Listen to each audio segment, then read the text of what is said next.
Hey, Gaybros Take. Hey, Gaybros Jose. Where are we today? I'm in San Francisco. And I'm in Chicago.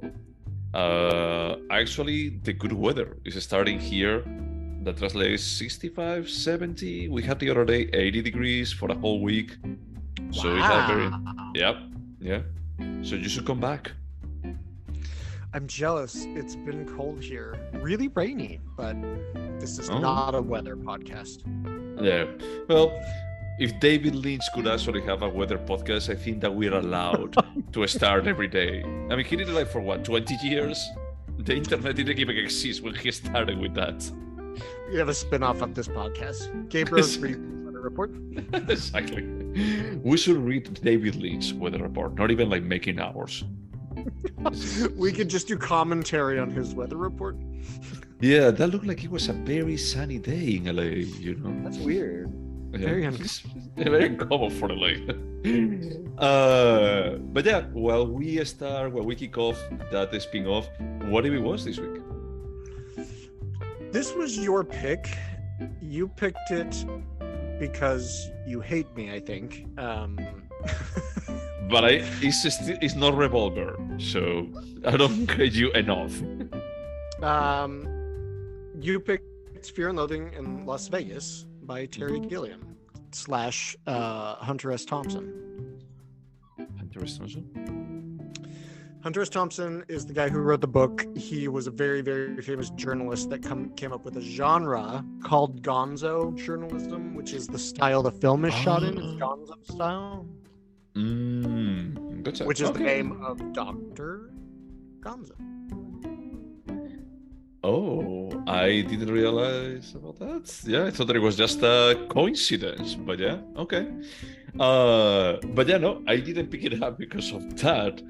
But I had a feeling that one of the recurring jokes that we have is that you're afraid that I may make you watch Brazil again. I thought the reoccurring joke was that Terry Gilliam was talented. He did 12 Monkeys, okay? I used to say is that he did 12 Monkeys and Fear and Loathing in Las Vegas. He did 12 Monkeys. I just was curious, you know. I still like Brazil. I really like Brazil. I stand by my opinion.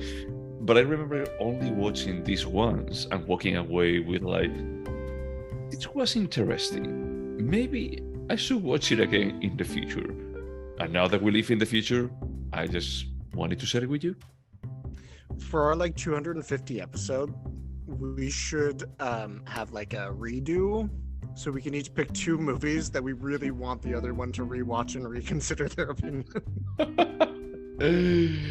mean, if you remember, Brazil was in my list of making you watch. Yes, and it's one of the lowest scored films of mine on this. But we were not recording. But we were recording. That's right. I always forget that. Yeah. One day we will do it. Cool. But as this was my pick, I guess that is your turn to summarize it. This is a 2-hour drug-induced psychosis. In my opinion, now I have not read the book, so I'm going to make some assumptions about the book. But I think Hunter S. Thompson wanted to do his version of On the Road by Jack Kerouac, and Hunter S. Thompson's version of a road trip movie is a road trip movie on drugs in Vegas. And so essentially this story is about 2 friends / associates, Raul Duke and Dr. Gonzo, who are driving through the Nevada desert on their way to Vegas in a convertible. We find out that it's Duke that's been asked to cover a story for a magazine. I'm just going to get a lot of that's fine.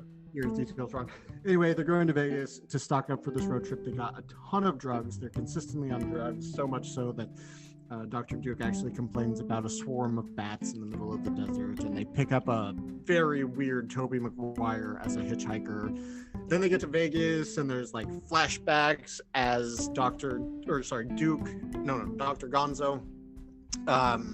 remembers things or hallucinates things, and he's on and off different drugs, and then he goes and has real experiences in the physical world, but the viewer hears his unreliable narration while we see the hallucinations or whatever, or we hear him talk about the panic attack he's having because he had too much ether or whatever. I could just keep going. It's not exactly a coherent like ordinal storytelling style. I mean, it's linear, but at the same time, it's a story that is like so bizarre. I think that it's only about doing drugs in Las Vegas while they are like just having a very destructive style. But it's not even like a living Las Vegas about the self-destructive desire. It's a bit more is that they are unhinged. And the 2 hours. These are dangerously unbalanced people. There's a lot of racism, which I'm trying to take into account. This was a novel written like 60, 70 years ago, so it was different. But there's allusions to statutory rape of a young Christina Ricci. Who is the guy from Law and Order that was in it? Chris Maloney is in it as like a hotel someone who works at one of the casinos, and it's just I don't know. I'm done giving a synopsis. The end. The end. Yeah, no, I think that's as good as you can do. So let me just give you a bit more context. When I watched it the first time, I think that it was like close to its release. I think that it released in '98. I may have watched it in 2002 or 2003, and I remember like just feeling like my friends are really into this movie.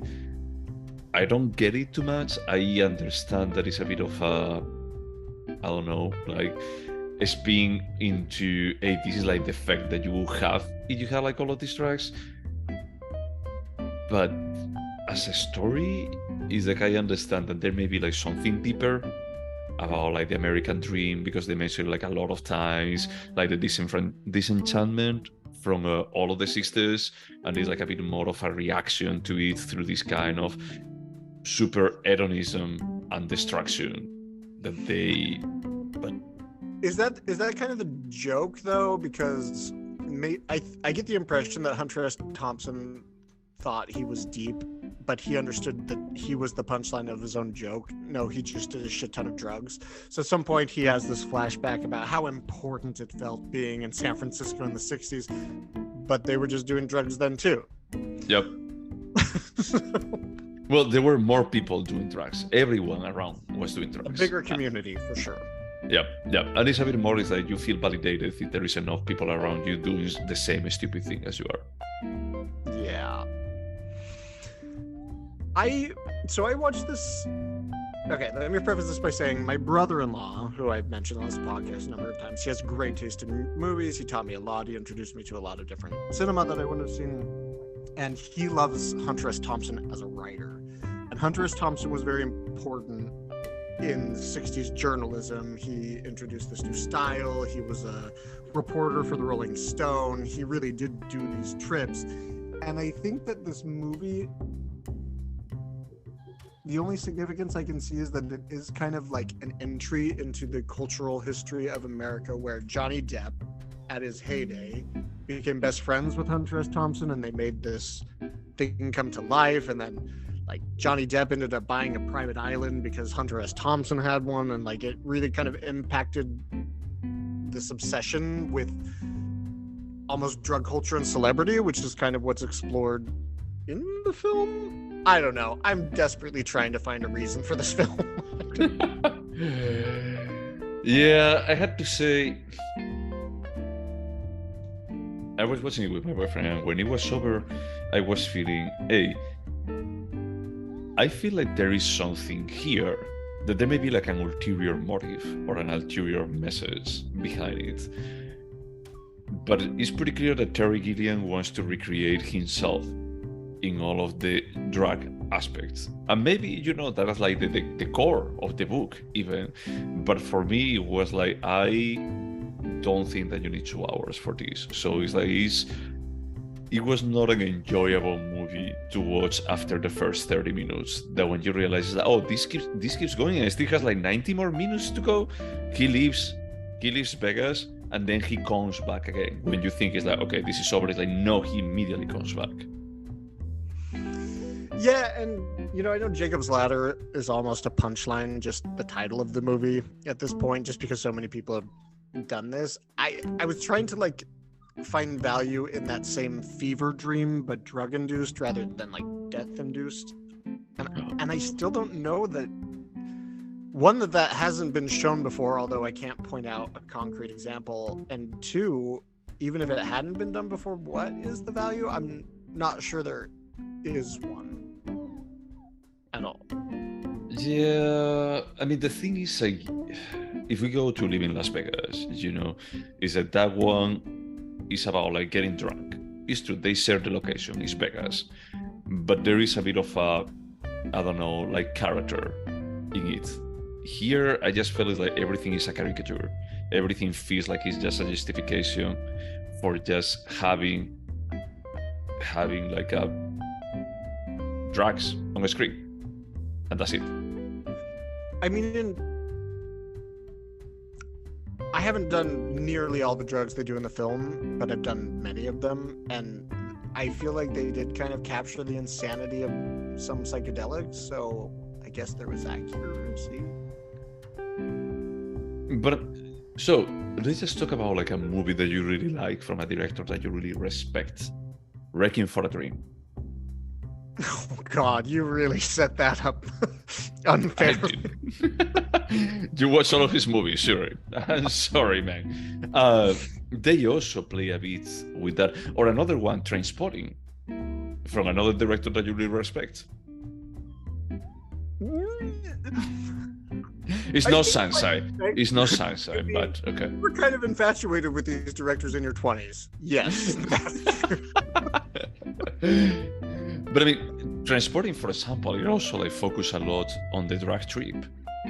Yeah, but I feel like even comparing those films isn't fair because there's a moralistic, there's a moral at the end of there's danger to it. Like Requiem for a Dream is about American addiction, whether it's addiction to television, addiction to drugs, addiction to whatever. Like, I mean, there's messages there. They may be trite, but there was a message. There's no message, I think, in Fear and Loathing in Las Vegas. It's like you said, it's showing a hedonistic, drug-fueled trip to Vegas, which I think The Hangover did a little bit better. I feel a bit like with White Noise. I feel like, hey, there may be like something else behind this that is interesting. This movie doesn't even try to capture that. I think that they actually took is like, hey, if I read like this 200, 400 page book, the only thing that I take is like they did a lot of drugs in Vegas. That's it. That's an interesting comparison because both films were based on extremely stylized novels that were considered like you cannot adapt them to the screen. I think both have pretty big problems, and I'm not sure they were worth our time, either one. No, that's fair. I pretty much agree. Is that when I look back and I say that we just spent 2 hours watching this, I wish that there was like a 10-minute version of this. I think, yes. Less than 2 hours would have been great. Yeah. And more Christina Ricci, please. Yeah, that was a pretty weird role because at that point she has already done the Family Adams movies, Casper, the Ghost, and then she jumped into doing this. That is like, hey, you're basically going to be kidnapped by 2 drug-fueled maniacs and just kept in a room. They never showed Debbie Reynolds, did they? No, they did not. Oh, okay, I was really hoping that I missed a cameo because I was like, if they just dropped Debbie Reynolds into the middle of this, I would actually like the film. No, I think that, okay, I don't know why, but it looks like people like Terry Gilliam. Yeah, At they least do. during, yeah, at least like during that time. I mean, I'm not saying that it was like the Wes Anderson of his time, but it feels like many very famous actors, they actually orbit towards him about, oh, he's going to be like doing something crazy, but it's going to be cool, and I want to be part of that. Yeah, and to be honest, before we started recording, we were talking about his history with, the Monty Python crew, and that is a specific brand of comedy that I can't understand in the slightest. Like, nothing about Monty Python is funny to me personally. So I think he just, for me, he operates on a frequency that rarely resonates with me unless it's 12 Monkeys. Okay, so you wouldn't save any other of his movies. 12 Monkeys is the only one. I remember liking About Schmidt. I don't remember anything about it. I don't think that I watched About Schmidt. And honestly, I can't remember what else he's done right now. Lizard King. I can't. There it is.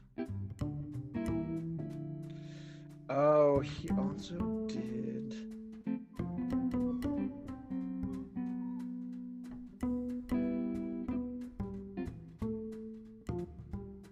Oh, these are his writer credits. I was like, what the fuck is this? Man, IMDb has really ruined their website. No, I mean, I don't see anything among this that I particularly liked or thought was interesting or worth my time. Yeah. Yeah, it's a bit of a, what do we say, waste of time. So we go back to questions. Let's do it. I have to say that I like one thing. I've been to Vegas too many times because of conferences. It's one of my most hated places on earth. It's like I usually together, right? No, we haven't. But it's like there is everything for me to like about Vegas because I tend to like tacky stuff and over the top stuff. But there is something in Vegas that rubs me off in the wrong way. I mean, I don't like gambling, so it's like I always feel like I'm wasting my time, like walking through these casinos. And then I feel like it's tacky pretentious instead of tacky embracing the tackiness of the places. But one thing that I really like is the circus parody that they have. Where it's like a hellish circus when he actually goes in. Yeah. That part I felt like like the settings, they were cool, like the sets, like that, how you say, like the bar, the carousel bar. I think that's like pretty similar to the one in Circus. I just felt like this is cool. I mean, probably doesn't exist like that. There is not like an orangutan drinking at the bar, but it's still cool. I would want to go to that circus more. Yeah, that's true. Cool. So let's go over the questions. Would you watch it again? Yeah. It's not that I want to, but I feel like this is a film people talk about enough that I'd still want to be involved in the conversation. My answer is no. I already watched it twice. Now, the old Jose can say the younger Jose is not worth our time. We already watched it twice. Did you feel any nostalgia for that style of like late 90s gritty filmmaking? I did feel like, oh, this is kind of cool, like Jerry. Well, you didn't see Jerry, or it's that Matrix Fight Club era. I don't know, it just felt very 90s to me, and that felt like comforting and nice, but besides that. Well, but if I want to watch like that comfort cinema, you would watch The Virgin Suicides? Yeah. No, I definitely wouldn't. But, I would actually watch Fight Club again, or I will watch Seven, or I will watch even The Matrix. I will watch it again. I think that they are like superior movies. It's like it's not only about the style, it's about like having a bit of quality. That's fair. Would you recommend it? I mean, I do think Hunter S. Thompson's a cool guy. I would, yes, in certain situations. Like, I'd be like, you should check this out. They adapted his book into a movie. It's not a great movie, but it's still worth seeing once, I think. I mean, I will go with yes. I'm changing my answer, but just thinking about like I wouldn't recommend it to my parents. But if someone asked me about like I want to watch like a drug fuel movie, this is always going to be like my number one option. So, do you think it's worth watching one time? If you are looking for actually seeing two guys like getting high as a kite, yes. Interesting. All right. Next question, please. Would you remember it? Certain parts of it. Yeah, I would say overall, yes. Yeah, for me the same. It's like I think that I remember like specific scenes, other ones they were a bit more I don't remember this part. But overall I remember that he goes away, he comes back, he's a journalist, and he goes like for two different jobs, two different hotels. And you don't need more. And they do a lot of drugs. And you don't need anything else. At some point there's an orgy of lizard people. That I have never forgotten. I remember that. I remember like just watching the first time, like, what the fuck did they smoke? And I think that is also probably at that time I was smoking more weed. It was in college or after college, and I remember like just having like a bad trip, like watching that part about like this is not okay. I took one time 7 hits of a certain drug, and I had a really, really dark, like 48 hours. And if that shit feels real to me, like post-traumatic, not a disorder, but it's post-traumatic stress. I'm like, nope, I don't need to see this. Do you think that there is anything artistic about it? No. I mean, I'd like to speak knowledgeably enough about Gonzo-style filmmaking and journalism, but I can't. Maybe it plays an important part as a first of its kind, but I don't know about anything. I'm going to go with yes. I think, but it's more like from the special effects perspective. I think that Terry Gilliam is someone that embraced the idea of making special effects as manual as possible. You know, like the bats at the beginning. They're basically cartoons. Yeah, it's everything is very not really like low cost because there is like a lot of effort into it, but he has a style that is very unique, very identifiable, that you can even see it in Brazil, you can see it in 12 Monkeys. There is something that really fits with the idea of displaying this trip. You know, yeah, I agree. He does have a distinctive style.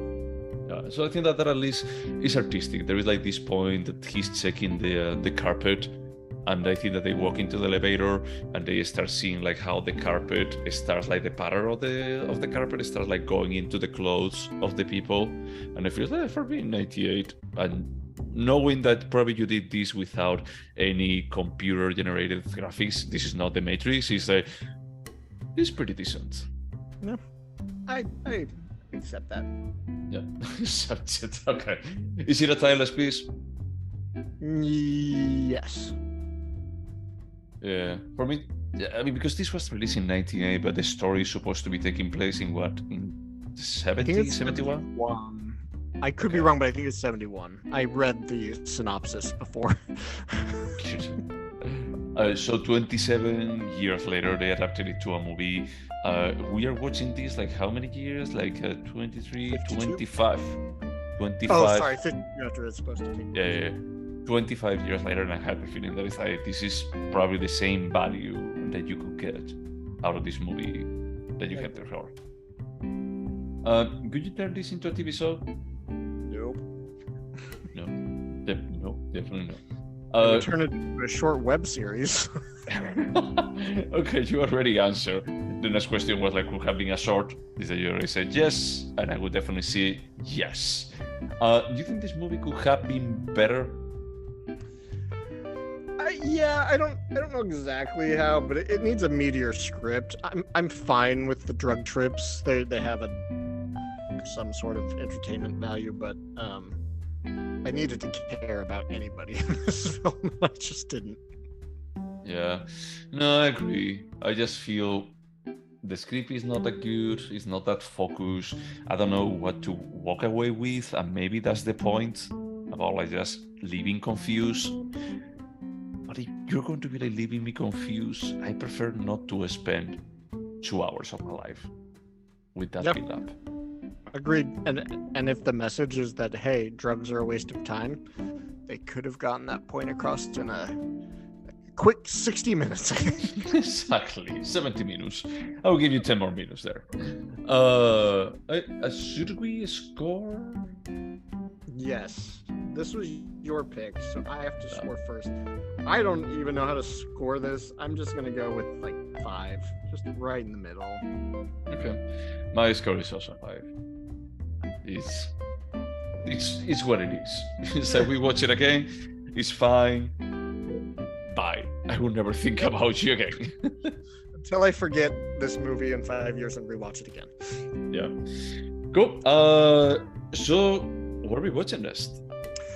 This last weekend, I had the opportunity to hear Dr. Ellie Sattler speak from Jurassic Park. Now, I went to a lecture by Laura Dern. She talked about some movies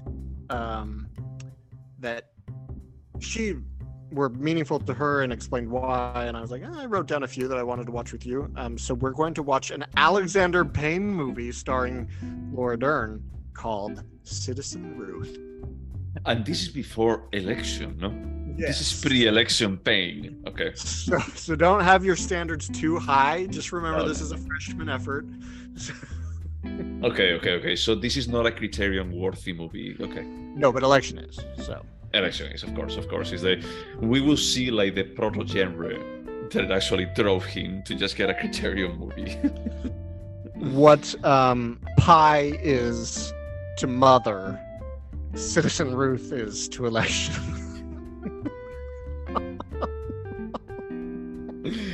That's a good comparison. Okay.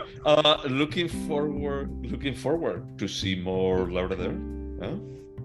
Anything else to say about Fear and Loathing in Las Vegas? No.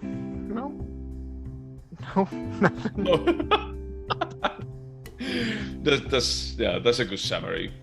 Yeah, to everyone out there listening to us, thank you so much for putting up with us. And no need to wash your hands after May 11th. So. Oh, why not? We're done. The World Health Organization declared COVID over. So. Oh, nice. We're done. Cool. Yep. It's like, let's start like rubbing your hands. Now is when you can actually do. I don't know if it was like Blink-182 or no, it was Green Day. The ones that they recorded a music video in one of the stations of the bar stations in San Francisco, and they just touch like the wall. And every single time after I moved to San Francisco, it was like, no. I see what happens in these stations. I'm not going to touch that. Now it's fine, and you can rub your eyes right after. No big deal. Okay. Thank you so much for these health advices. Bye.